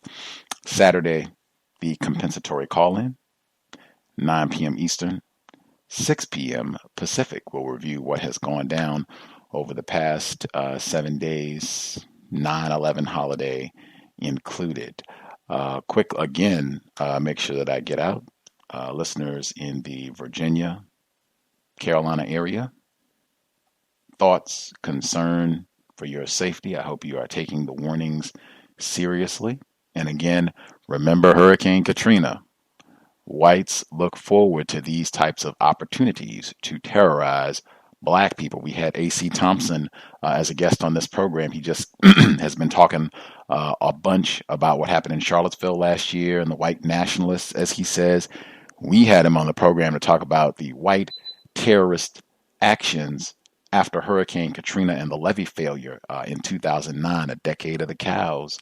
And he talked about whites who didn't even live in Louisiana, who came to New Orleans specifically for the opportunity to hunt Black people. And if I'm not mistaken, the evidence that this happened was the corpses of 11 Black males. It was Black males exclusively that were the leftover evidence of the white terrorism.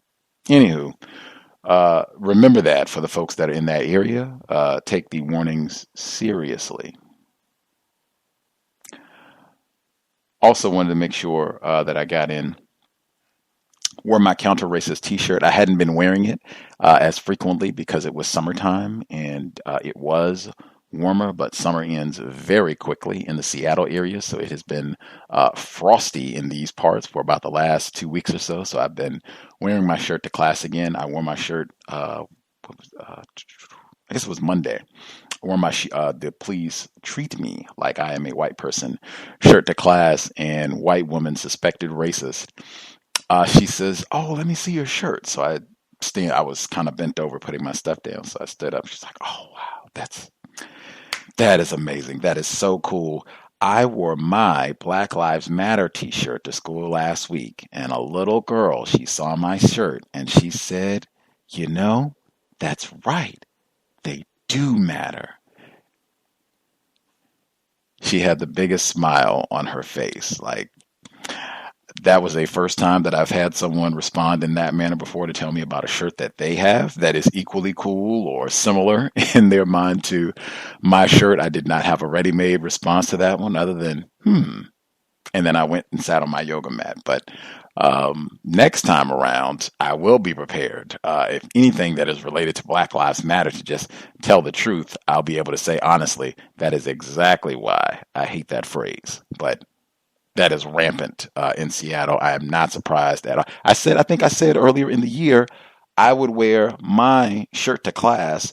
There were at least, it would be like one or two other whites. They would have on Black Lives Matters t-shirts in the yoga class. I said that earlier this year. I used to see that they would do the same thing I did. They would wear that as like their warm-up shirt for class so they could get their faux political messaging in. But that is all over, especially when you get into like the downtown Seattle, like central area. Oh God, it's everywhere. They have the little placards in the yards, Black Lives Matter. They have one that says, in my house, Black Lives Matter, women's lives matter, and deportate has a whole list. Gay people are great, and all this other nonsense. I despise, loathe that phrase. Like just that alone, seeing how whites in Seattle have latched onto it in a variety of ways. That notwithstanding, we will be here tomorrow. Much obliged for everyone tuning in. If you have questions, gripes, guest suggestions, one thing I can say, there's still been an issue with the iTunes upload. Hoping to get that resolved. It is not anything personal on my end. I've concluded it's racist interference because there have been just a myriad of different issues and problems, but hopefully that'll be corrected so the iTunes feed I can update and get the most recent broadcasts in. But everything at Blog Talk Radio is current except for today's broadcast, obviously. SoundCloud is current up to today's broadcast. Wherever else, I think Mr. Fox has been loyally investing his time to upload the content to YouTube as well. So wherever else you listen to the program, it should be current. We'll hopefully get those most recent 5, 6 programs uploaded to iTunes whenever I can get the problem corrected. Again, I've concluded it is deliberate racist interference. With the C.O.W.S retreat, I guess I'll make sure to talk so that people know that this year is something that is being seriously considered for the C.O.W.S retreat, yoga retreat. Looking at February, I'm looking at locations and trying to think seriously about all the logistics of this process once I have more information. I will let people know. I think the first thing is putting together a survey about locations. If I had my druthers, if this is supposed to be a 10-year celebration of the C.O.W.S/yoga retreat, I would rather be home, i.e. in my plantation of Seattle, but I know that's very far from most people, and that might be prohibitive for a lot of reasons. If it were here, I would not feel as home if I had to venture beyond Washington State to someplace to make it more accessible.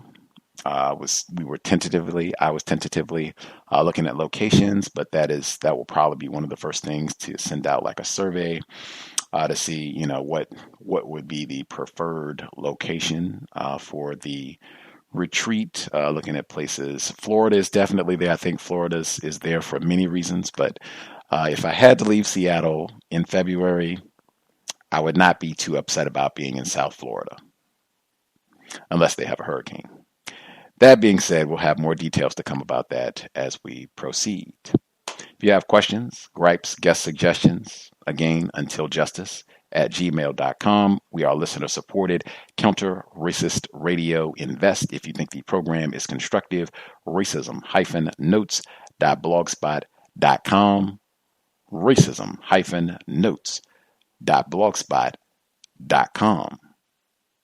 When you hit the blog, PayPal button is in the top right corner. If you are not into PayPal, drop me an email and we will get you a physical mailing address. Huge thanks to all the folks who have invested nearly a decade of the C.O.W.S. I hope the program continues to be worthy of your time and energy.